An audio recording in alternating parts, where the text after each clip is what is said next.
So thermodynamic cycles in which we have seen a different cycle up to this part. We have seen the Carnot cycles, Otto cycles. Otto cycle is for the petrol engine. Okay, diesel cycle is for the diesel. Then dual cycle, उसके बाद Breton cycle आएगी. So these are some cycles that we already have been seen. Okay, ये इसका पूरा classification है, जिसमें एक power producing cycle थी और पावर एब्सॉर्बिंग साइकिल थी. ओके, अब अभी जो हम देख रहे हैं वो कौन सी है, कोई मुझे बताएगा? अभी जो हम कार्नोट साइकिल देख रहे हैं, ऑटो साइकिल देख रहे हैं, फिर डीजल साइकिल देख रहे हैं, वो कौन सी है? इज इट पावर प्रोड्यूसिंग और पावर एब्सॉर्बिंग साइकिल? बोलो.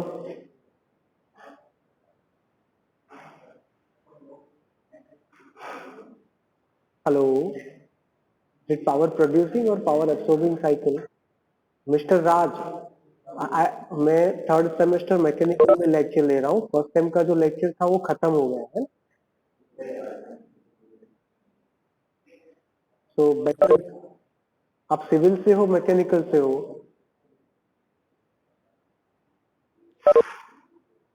Okay good.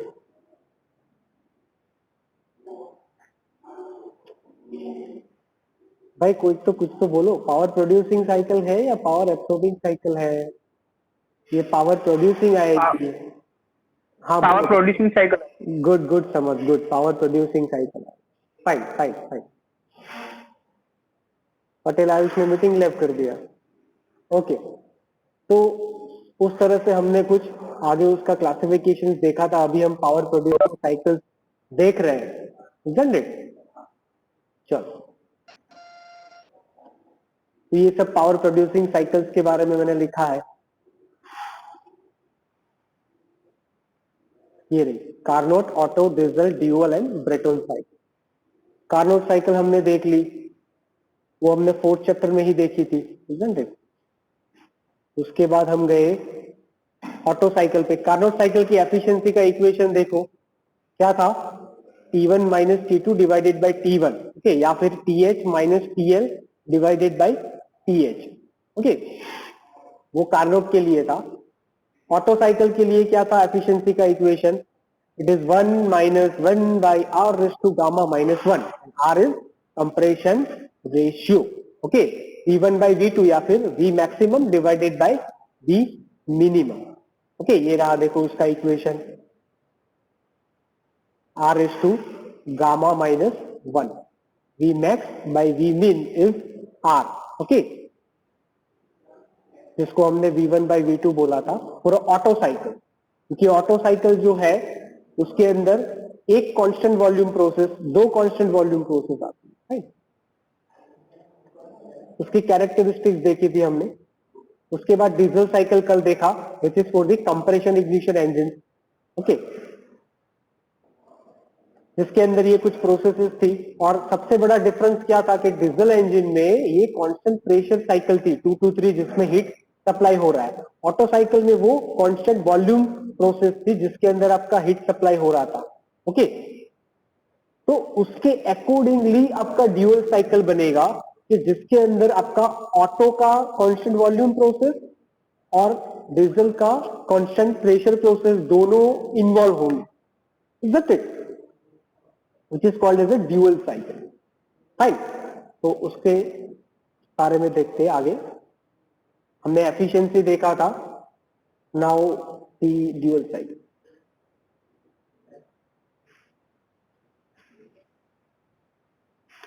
तो यहाँ पे for particularly SI and CI engine it is impossible to add heat at constant volume process. देखो हम जब आइडियली हम दो बात कर रहे हैं यहाँ पे, एक आइडियली और एक realistically. Okay, so there is lot of difference between ideal and real cycle.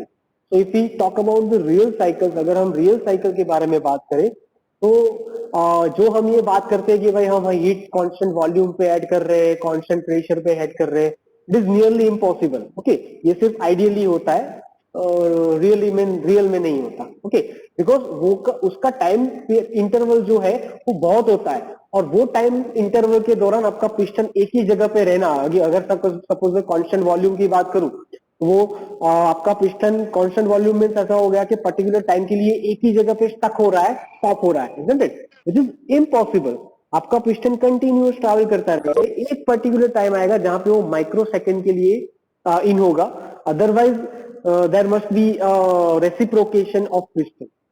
Okay, तो उसके ऊपर से ये पॉसिबल नहीं है, उसके ऊपर से वो लोगों ने एक साइकिल बनाया it is called as hybrid cycle. Okay, जिसको बोलते हैं dual cycle.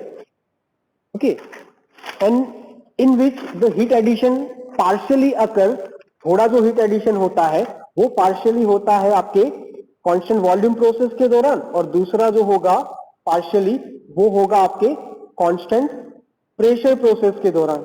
Fine. In that way you can check the figure here of PV diagram and PS diagram, where you can find the PS diagram, sorry, PV diagram, in which the process 1-2 is isentropic process. Then see the 2x process particularly. वो 2x process जो है आपका वो constant volume process है, जिसके अंदर आप वो ऑटो साइकिल से रिलेटेड है. ओके, हीट सप्लाई जो हो रही है वो 2x के दौरान कांस्टेंट वॉल्यूम प्रोसेस के दौरान हो रही है, और वो जो है वो आपका ऑटो साइकिल का प्रोसेस जो है 2-3 वो है. अगर आप इसकी बात करोगे तो देखो यहाँ पे भी हीट सप्लाई हो रहा है फ्रॉम x to 3.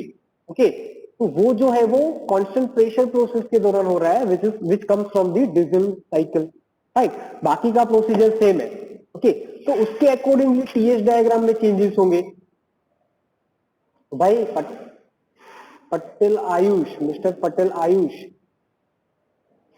आयुष क्यों लेफ्ट, बार बार क्यों लेफ्ट हो रहे हो भाई?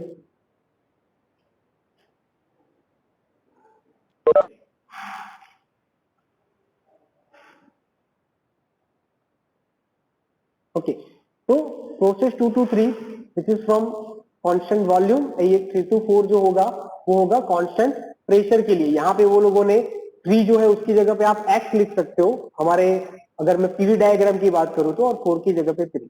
फाइन, तो ये हमारा पीएस डायग्राम हो गया which is related to the और पीवी डायग्राम. ओके, सिंपल है ना. चलो आगे बढ़ते हैं. Pure thermal efficiency of dual cycle. Okay, तो यहां पे आप देखोगे तो दो चीजें हैं, क्योंकि यहाँ पे ऑटो और डीजल साइकिल में सिर्फ हम एक ही जगह से हीट सप्लाई करते थे, उसी तरह यहाँ पे उसके थोड़ा ऑपोजिट होगा. यहाँ पे दो जगह से हीट सप्लाई कर रहे हैं, तो उसको मैंने दो पार्ट में डिस्ट्रीब्यूट किया है. One is for Q1 dash and another one is Q1 double dash. Okay, तो यहाँ पे जो आइसोकोरिक प्रोसेस है मतलब कांस्टेंट वॉल्यूम प्रोसेस, तो कांस्टेंट वॉल्यूम प्रोसेस के दौरान जो हीट एडिशन होगा उसको हम Q1 डैश बोलेंगे, और constant pressure process means isobaric process के दौरान जो आपका हीट सप्लाई होगा उसको बोलेंगे हम Q1 डबल डैश. तो यहाँ पे वो प्रोसेस कौन सा हो गया आपका, देखो 2 to 3 और 3 to 4. फाइन, और हम बोले हमारे केस में फिगर के अकॉर्डिंग टू 2 to x और x to 3.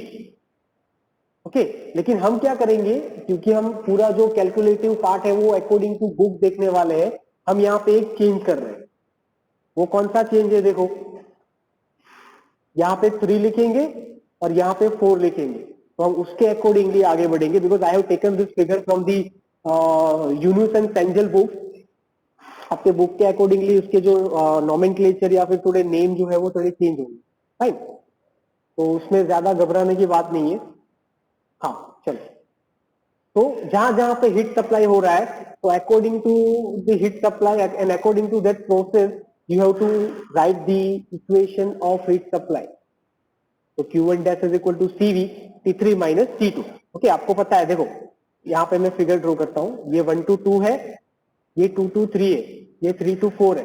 राइट, फिर यहाँ पे आएगा और हाँ ऐसे, ये 1, ये 2, ये 3, ये 4 और ये 5. ओके, तो अभी हम हीट एडिशन 2 to 3 में जो हो रहा है वो Q1 डैश है, और 3 to 4 में जो हो रहा है वो Q1 डबल डैश है. राइट, तो Q1 डैश के लिए कौन सा प्रोसेस है, 2 to 3 means constant volume process, that is why they have written CV T3 minus T2. Okay, kilo joule per KG. Then Q1 double dash ये constant pressure के लिए है, तो वो ये वाला होगा आपका। ओके, तो उसके लिए कांस्टेंट प्रेशर है तो यहाँ पे CV की जगह पे CP लिखेंगे, और टेम्परेचर वेरिएशन 3 to 4 में हो रहा है, so it is T4 minus T1, isn't it? Sorry, T4 minus T3। Okay, चलो उसके बाद हीट रिजेक्शन होगा। हीट रिजेक्शन होगा प्रोसेस 4 to 1 के दौरान। ओके, लेकिन एक मिनट यहाँ पे जो हीट रिजेक्शन होगा उसके लिए आपका जो नाम नंबर जो है वो चेंज होंगे। ओके, तो आप राइट वाली फिगर देखो, क्योंकि हमने यहाँ पे 4 लिया था तो ये 5 हो जाएगा, तो 5 to 1 होगा। ठीक है? देखते देखो यहाँ पे ये हो गया 5 to 1 heat rejection. Right, heat rejection we can call it as Q2 is equal to CV, क्योंकि कांस्टेंट वॉल्यूम प्रोसेस है, and P5 minus P1। Clear भाई? यहां तक कुछ भी डाउट हो तो बताओ, मैं 10 सेकंड वेट कर रहा हूं। पटेल आयुष, समर्थ,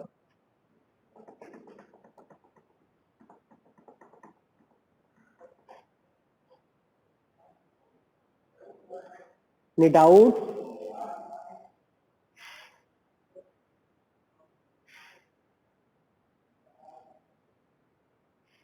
ओके, मैं आगे बढ़ता हूँ। चलो, तो अभी हमको थर्मल एफिशिएंसी का इक्वेशन पता है, मैं बार बार नहीं बताने वाला हूँ। Q1 minus Q2 by Q1, फिर हमने उसके ऊपर से वही किया 1 minus Q2 by Q1, Q2 का वैल्यू पुट ऑन किया, Q1 का वैल्यू पुट ऑन किया, isn't it? ये Q1 क्या होगा? देखो ये Q1 क्या होगा ये जानना जरूरी है आपको, कि आपका जो Q1 है यहाँ पे, Q1 मतलब कि हीट सप्लाई। तो यहाँ पे दो हीट सप्लाई हो रही है, one is from Q1 dash constant volume process, और one is from Q1 double dash, which is constant pressure process. Right, तो उसके अकॉर्डिंगली आपका नीचे दोनों ऐड होगा। फाइन, और उसके अंदर आप और कैलकुलेटिव पार्ट में जाओगे तो उसको आप ऐसे लिख सकते हो, जहां पे ये CV और CP जो है उसमें से CV को कॉमन निकाल लो। ओके, तो उससे क्या होगा, यहाँ पे कॉमन निकालोगे तो यहाँ पे नीचे आपका CV एक रह जाएगा। ओके, या फिर ऐसा करो कि दोनों को, मतलब कि न्यूमरेटर और डिनोमिनेटर, अंश और छेद में, दोनों में CP से डिवीजन, सॉरी CV से डिवीजन करो, तो ऊपर से CV निकल जाएगा, नीचे से जो पहला स्टेप है उसमें से CV निकल जाएगा, और CP के साथ रह जाएगा डिवीजन में CV। तो ये CP बाई CV जो है उसको आप लिख सकते हो गामा। फाइन, तो देखो उस हिसाब से आपका ये इक्वेशन बना, जहां पे लिखा है ये गामा। Okay, now what you have to do, जैसे आपने पेट्रोल और डीजल, मतलब ऑटो और डीजल साइकिल में किया था, उसी तरह compression ratio, cut off ratio जो आता है वो लिखो, जिसके लिए कट ऑफ आ रहा है वो, और 2 to 3 प्रोसेस जो है वो आपका प्रेशर रेशियो आएगा। क्योंकि वहां पे कांस्टेंट वॉल्यूम प्रोसेस है, तो प्रेशर इंक्रीज हो रहा है, यहां से लेके यहां तक जा रहा है, फ्रॉम 2 to 3। ओके, तो प्रेशर 3 में ज्यादा है तो आप उसको प्रेशर रेशियो बोल सकते हो एट कांस्टेंट वॉल्यूम प्रोसेस, और it is T3 by T2। Fine, चलो आगे बढ़ते हैं।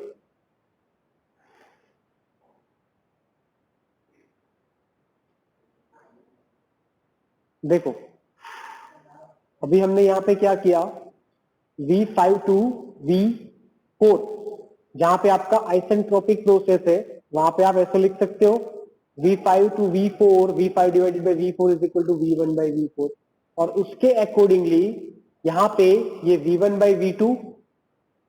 ओके, यहाँ पे देखो, एक मिनट में आपको समझाता हूँ, एक मिनट, ये नीचे आ रहा है। ओके, तो यहाँ पे जो V1 बाई V4 हमारा आया ना, वहां पे हमने क्या किया, V2 के साथ डिवाइड किया और V2 के साथ मल्टीप्लीकेशन किया। तो हम क्या कर रहे हैं, V1 को V2 के साथ डिवाइड कर रहे हैं और V2 के साथ मल्टीप्लाई कर रहे हैं। ओके, और नीचे अभी क्या रह गया, V4। क्लियर? आई होप आपको ये समझ में आया होगा, नहीं समझ में आया तो वहीं पे मुझे स्टॉप करना। फाइन, चलो ओके,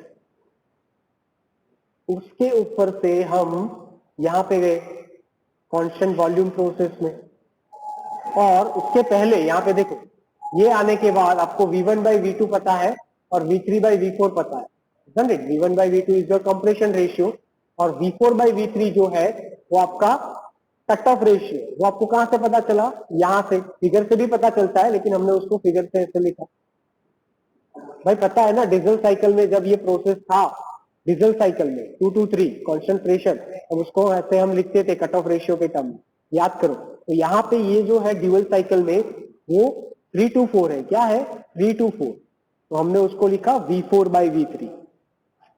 आई होप आपको समझ में आ रहा है ये भी। ओके चलो अभी देखते हैं प्रोसेस 2-3 के लिए, जिसमें आता है आपका कांस्टेंट वॉल्यूम प्रोसेस। फिगर याद रखना भाई, फिगर याद रखना, फिगर को इमेजिन करके चलना, isn't it? अदरवाइज आप ऐसे गुम हो जाओगे जंगल में, पता ही नहीं चलेगा। ओके, तो उस हिसाब से यहाँ पे आपका कांस्टेंट वॉल्यूम प्रोसेस है, तो P2 by T2 is equal to P3 by T3 आएगा। याद करो कौन सा लो है? पटेल आयुष, है ना? तो वो लो के अकॉर्डिंग हम ऐसा लिख सकते हैं, और उसके ऊपर से हमने T2 को करता बनाया यहाँ पे, जिस तरह से हमने डीजल इंजन में किया था, डीजल साइकिल में किया था, T3 से T1 को करता बनाया था, उसी तरह यहाँ पे T2 को करता बनाया, ठीक है।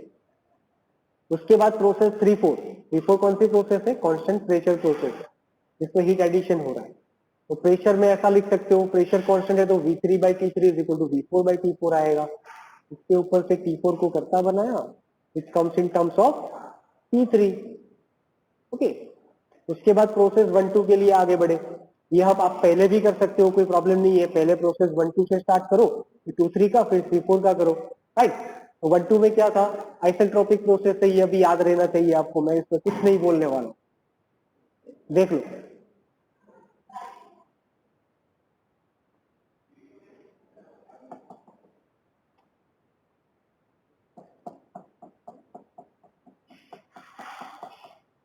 Isn't it? Are you getting me or not? Yes, sir.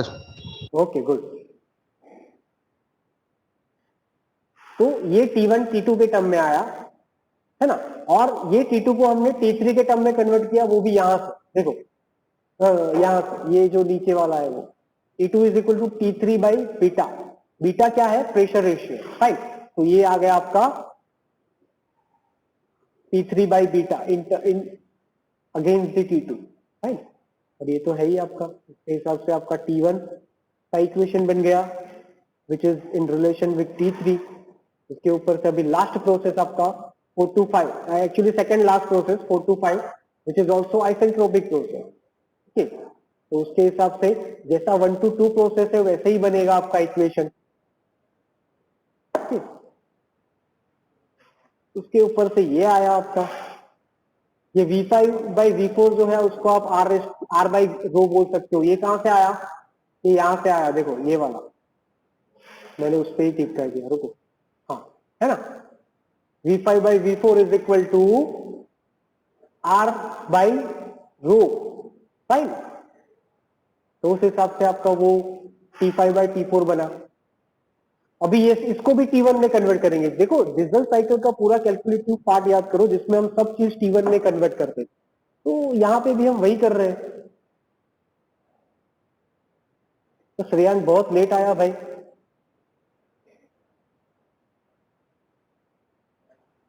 चलो, ये T5 is equal to this, अभी उसको T4 से T3 में कन्वर्ट करेंगे। ओके, तो ये देखो T3 में कन्वर्ट हो गया। ओके, और आपका इक्वेशन है T5 minus T1 divided by this, ये इक्वेशन पहले जो बना था ना वो। ओके, उसके ऊपर से हम T5, T1, T3, T2, T4 ये सबकी वैल्यू इसके अंदर पुट ऑन करेंगे। तो देखो ये वैल्यू पुट ऑन की है यहाँ पे, देखो मैथमेटिकल पार्ट नहीं समझ में आया वहां पे मुझे बताओ।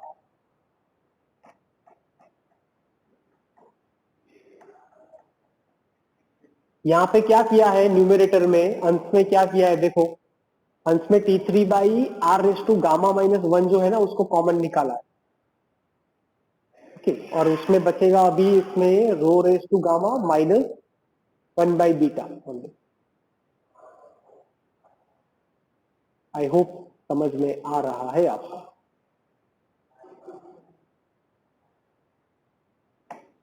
नीचे दोनों टर्म में T3 निकाल दिया, डिनोमिनेटर छेद के अंदर दोनों टर्म में T3 निकाल दिया, तो वो दोनों जगह से T3 जाएगा। ओके, तो ऊपर एक T3 था और नीचे एक T3 था, ये वाला देखो, ये वाला और ये वाला वो कैंसल हो गया। राइट,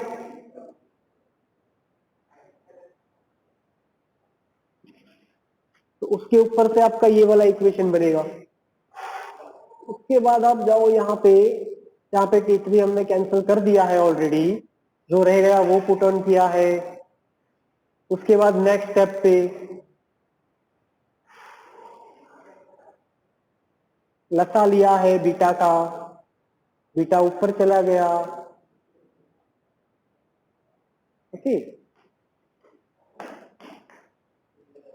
तो अभी ये बीटा और ये बीटा कैंसिल हो जाएगा क्योंकि दोनों के नीचे बीटा है ना। तो अभी क्या रह गया, ये रह गया।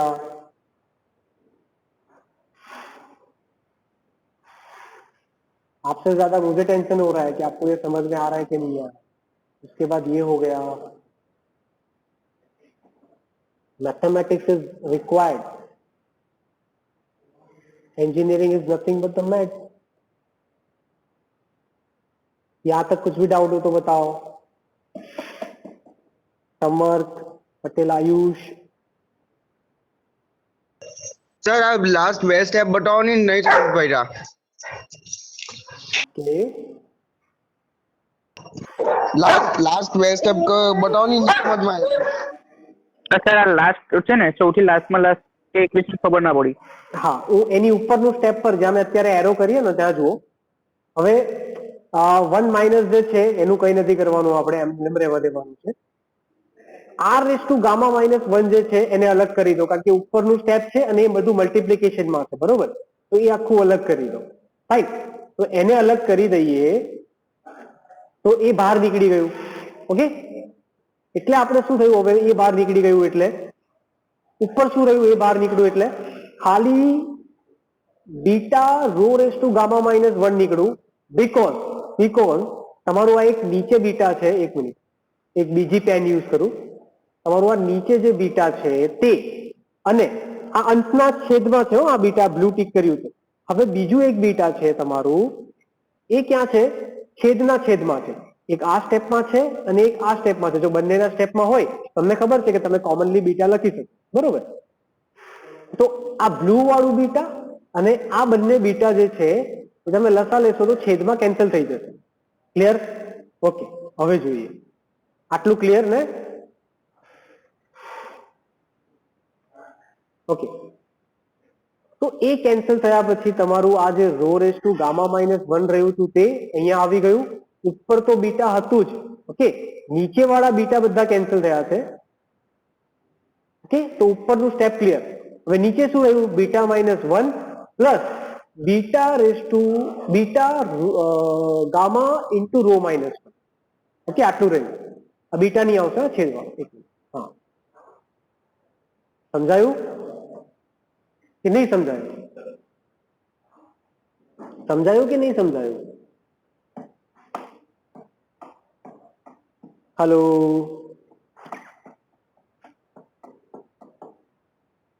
तो આગળ વધુ કે નહીં સમજાયું મને કહો। સર સમજાઈ ગયું, આગળ વધો। સમર્થ, યસ સર, સમજાઈ ગયું। ગુડ ગુડ ગુડ, ચલો નહીં સમજાય તો કહેજો, હું બીજી વાર પણ સમજાવીશ, ટેન્શન નહીં લેવાનું। ચલો, તો એના પરથી તમારું શું આવ્યું અહીંયા, એટલા થયા પછી જો આપણે આગળ વધીએ, પેન ચેન્જ કરી દઉં। ઓકે, ચલો આટલું થઈ ગયું। હવે ઉપરનું સ્ટેપ સેમ છે, નીચે શું કરવાનું છે આપણે, અહીંયા બીટા માઇનસ 1 જે છે એને એનું એ રાખો અને આ બીટા ગામા જે છે એને અંદર મલ્ટીપ્લાય કરી દો રો સાથે અને 1 સાથે, તો બીટા રો ગામા થશે અને બીટા ગામા 1 થશે, પણ એ માઇનસમાં આવશે, તો beta gamma rho minus beta gamma plus beta, તમે એને આગળ બી લખી શકો, એવું કઈ નથી, અને -1. ઓકે, તો અહીંયા 3 ટર્મ એડ થયા, જેમાં પહેલું છે તમારું આર, જે ખાલી ઓટો સાયકલમાં હતું, પછી એડ થયું તમારું રો, જે ડીઝલમાં હતું, બરોબર, અને ત્રીજું એડ થયું બીટા, કે જે તમારા ડ્યુઅલ સાયકલમાં છે. રાઈટ, ડ્યુઅલ સાયકલ માટે આર રો બીટા 3 ને 3 આવે, ડીઝલ સાયકલ માટે ખાલી આર અને રો આવે, અને ઓટો સાયકલ માટે ખાલી આર આવે. આઈ હોપ સમજાઈ ગયું. એની ડાઉટ? સર ફરીથી સમજાવો ને એટલું. કયું? એમાં આ જે નીચેનું સ્ટેપ છે ને તેમાં સમજ ના પડી. છેલ્લું સ્ટેપ? હા હા હા, જો આ બધું તો સેમ છે, કે ઉપરનું બી સેમ છે, તો એમાં આપણે કઈ છેડવાનું નથી, આપણે ખાલી છેદમાં શું છે એ જોઈએ. આ સ્ટેપ તો બીટા -1 છે, પ્લસ આને હું અંદર મલ્ટીપ્લાય કરું તો શું લખાય? બીટા ગામા અને રો લખાય આવું. રાઈટ, હવે આને હું 1 સાથે મલ્ટીપ્લાય કરું તો અહીંયા તો માઇનસ તો છે જ આગળ, એટલે હું માઇનસ લખી દઉં, કારણ કે માઇનસ અને પ્લસ માઇનસ થાય, બરોબર, તો માઇનસ લખ્યું. તો હવે રહ્યું શું? બીટા ગામા અને 1, તો એની સાથે મલ્ટીપ્લાય કરશો તો એ તો રહેશે બીટા અને ગામા જ ને, 1 નો તો કોઈની બી સાથે મલ્ટીપ્લાય કરો, બરોબર, આવું થયું. હવે આ નીચેનું સ્ટેપ છે ને, તમે આવી રીતના લખશો ને તો બી ચાલે, આટલું કર્યું ને તો બી બહુ છે. આ સમજાઈ ગયું ને તમને? એ લોકોએ કર્યું શું છે તમને કહું. હા, એ લોકોએ કર્યું શું છે, આને પહેલું સ્ટેપ લખી દીધું, આને બીજું સ્ટેપ લખ્યું, બરોબર, પછી અહીંયા પ્લસ બીટા -1 છે, પ્લસ બીટા -1 છે, બરોબર, તો એ લોકોએ છેલ્લે લખી દીધું. જુઓ, આ પ્લસ બીટા -1 છે ને, એ લોકોએ અહીંયા છેલ્લે લખી દીધું. હા, ઓકે, અને આ આખું સ્ટેપ આગળ લઈ લીધું એ લોકોએ. જો હવે સમજાઈ ગયું? Yes sir. ओके, चलो आगे बढ़ते हैं. नाउ द ब्रेटोन साइकिल, ये भी बहुत इंपॉर्टेंट साइकिल है which is related to your gas turbine, जिसको जूल साइकिल भी बोलते हैं, and it is ideal cycle for the gas turbine engine. Right, now हमने देखो फिर से इसको सब समराइज करते हैं, क्योंकि जैसा कुछ नया आता है ना तो पूरा ना भूल जाते हैं, तो पहले समराइज करते हैं. कार्नोट साइकिल हीट इंजन के लिए थी, ऑटो साइकिल पेट्रोल इंजन के लिए थी, मतलब इसको बोलते थे स्पार्क इग्निशन इंजन के लिए थी. फिर डीजल साइकिल डीजल इंजन के लिए थी, जिसको बोलते थे compression ignition engine. Now Brayton cycle जो है आपके गैस टर्बाइन इंजन के लिए. ओके, कार्नोट के लिए जो हीट इंजन था उसका डायग्राम अलग था, ऑटो साइकिल के लिए जो था उसका डायग्राम अलग था, डीजल साइकिल के लिए जो था उसका फिगर डायग्राम सब अलग था. ओके, उसकी सिस्टम अलग थी. अभी ये गैस टर्बाइन इंजन, तो आपको पता है गैस टर्बाइन इंजन क्या है. तो ये ब्रेटन साइकिल समझने के लिए सबसे पहले हम जाते हैं gas turbine. isn't it? You must know about what is gas turbine engine. Okay, तो समझते हैं चलो. और उसमें हाँ बोलो, कुछ बोलना है? हाँ बोलो. ગેસ ટર્બાઇન જે સાયકલ છે તેમાં સીએનજી આવે? ગેસ ટર્બાઇનમાં સીએનજી આઈ થિંક નહીં આવે. સીએનજી નહીં આવે, કારણ કે આમાં શું કરે છે એ લોકો, એર અને ફ્યુઅલનું મિક્સચર કરીને જ છેલ્લે તો કરે તો એ જ છે, એર અને ફ્યુઅલનું મિક્સચર કરીને જ પાવર પ્રોડ્યુસ કરે, બરોબર. ઓકે, તો બી મારે ચેક કરવું પડશે, હું જોઈ લઈશ. ઓકે, ચલો. તો બેઝિક વસ્તુ સમજીએ ગેસ ટર્બાઇન એન્જિનની અંદર, કે ભાઈ અહીંયા સૌથી પહેલા कंप्रेसर છે, જેની અંદર તમારી फ्रेश एयर इन થશે. You probably know what is compressor. Compressor क्या है कि वो एयर जो है उसका प्रेशर बढ़ाता है, उसको कंप्रेसर बोलते हैं. isn't it? तो वो एयर जो है कंप्रेशर में से कंप्रेस होके बाहर निकलेगी यहाँ पे और वो जाएगी आपके कंबशन चैम्बर में। ये कंबशन चैम्बर का कंसेप्ट आपको पता है कि भाई हमारा पिस्टन सिलेंडर असेंबली था, ओके, जिसमें पिस्टन ये या था, तो उसके ऊपर एक छोटा सा पोर्शन था जहां पे फ्यूल एयर मिक्स होके और स्पार्क प्लग का स्पार्क मिला के यहाँ पे कंबशन होता था, दहन होता था, राइट। तो उसका जो चैम्बर है उसको कंबशन चैम्बर बोलते हैं। तो देखो यहाँ पे भी यही कंसेप्ट है, कंसेप्ट इज सेम, ओके, लेकिन एयर कहीं और से आ रही है और फ्यूल कहीं और से आ रहा है। तो फ्यूल यहाँ से आ रहा है और कंप्रेस्ड एयर यहाँ से आ रही है, वो दोनों मिला के यहाँ पे कंबशन चैम्बर में जाते हैं और वहां पे कंबशन होता है। And then after the combustion happened over here, यहाँ पे वो गैसेस जो प्रोड्यूस होंगे, ऑब्वियसली गैसेस प्रोड्यूस होंगे, वो जाएंगे टरबाइन में, ओके। टरबाइन में आपका जो जनरेटर होगा वहां पे और शाफ्ट होगा, वहां पे वो घूमेगा और वो इलेक्ट्रिसिटी प्रोड्यूस करेगा। अल्टीमेटली हमको यहाँ पे वर्क मिल रहा है या फिर पावर मिल रहा है, ओके। तो ये भी कौन सा पावर प्रोड्यूसिंग डिवाइस है, ओके। और बाकी का जो गैस है वो एग्जॉस्ट गैसेस के थ्रू होते हुए, एग्जॉस्ट गैसेस जो है वो बाहर निकल जाएंगे, जैसे आपके बाइक के इंजन में होता है, राइट, ओके। आई होप आपको ये समझ में आ रहा है। ये नहीं समझ में आया हो तो मुझे बताओ, मैं वेट करता हूँ 10 सेकेंड। सर समझ में आ रही हो? સર हाँ बोलो समर। સર આમાં ઇલેક્ટ્રિસિટી જનરેટ થાય કે પછી આમાં જે આપણે ગાડી ચલાવીએ તેમાં આનો ઉપયોગ થાય મતલબ ગાડી ચલાવવી એમાં તો યુઝ નથી થતો, પણ ગેસ ટર્બાઇન જે છે ને તમારા એરપ્લેન ના એન્જિન આવે ને એમાં ગેસ ટર્બાઇન યુઝ થાય, બરોબર? હા હા હા એમાં યુઝ થાય, ઓકે ઓકે। જેમાં કમ્પ્રેશરના ડિફરન્ટ સ્ટેજીસ હોય, એમાંથી તમારું જે એર છે પાસ થાય ત્યાં કમ્પ્રેસ થાય, પછી ફ્યુલ આવે કસેથી ને પછી એ ટર્બાઇનમાં જાય, ઓકે। ઇલેક્ટ્રિસિટી પ્રોડ્યુસ કરવામાં જનરલી આનો યુઝ થાય છે।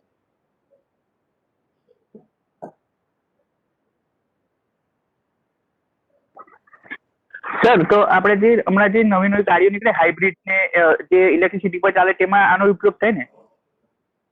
આપણે કરી શકીએ, પણ આનું જે એન્જિન ધારો કે બનાવીએ તો બી કમ્પ્રેશર ને અલગ રાખીએ, ચેમ્બર અલગ રાખીએ તો પેલું કેવું કે એક સિસ્ટમ જે તમારી ડિઝાઇનિંગ સિસ્ટમ બને ને એ થોડી ટિપિકલ અઘરી બની જાય, એના કરતા તો પછી આ પેટ્રોલ એન્જિન વાળું સારું છે। ઓકે તો સર આમાં જે રિપીટ કર, ક્વેશ્ચન રિપીટ કર તારો। જે આપણે ઇલેક્ટ્રિસિટી હમણાં નવી ગાડી નીકળી છે હાઇબ્રિડ ની બધી ગાડીઓ નીકળે છે એમાં આનો ઉપયોગ થાય? કરી શકીએ, યસ યસ યસ, કરી શકીએ, કરી શકીએ। હાઇબ્રિડ સિસ્ટમ યુઝ થાય છે, એમાં જનરલી પેટ્રોલ ને સીએનજી સાથે યુઝ કરી શકાય, પેટ્રોલ ને ઇલેક્ટ્રિસિટી પણ યુઝ કરે છે આ લોકો, બરોબર? We can do it. બીજું કઈ સમર્થ? No sir. Okay okay okay, तो यहाँ तक आज रखते हैं, राइट। चलो आप मीटिंग लेफ्ट कर सकते हो, कुछ डाउट नहीं है तो मैं 10 से 15 सेकंड वेट करूंगा। Too much fast.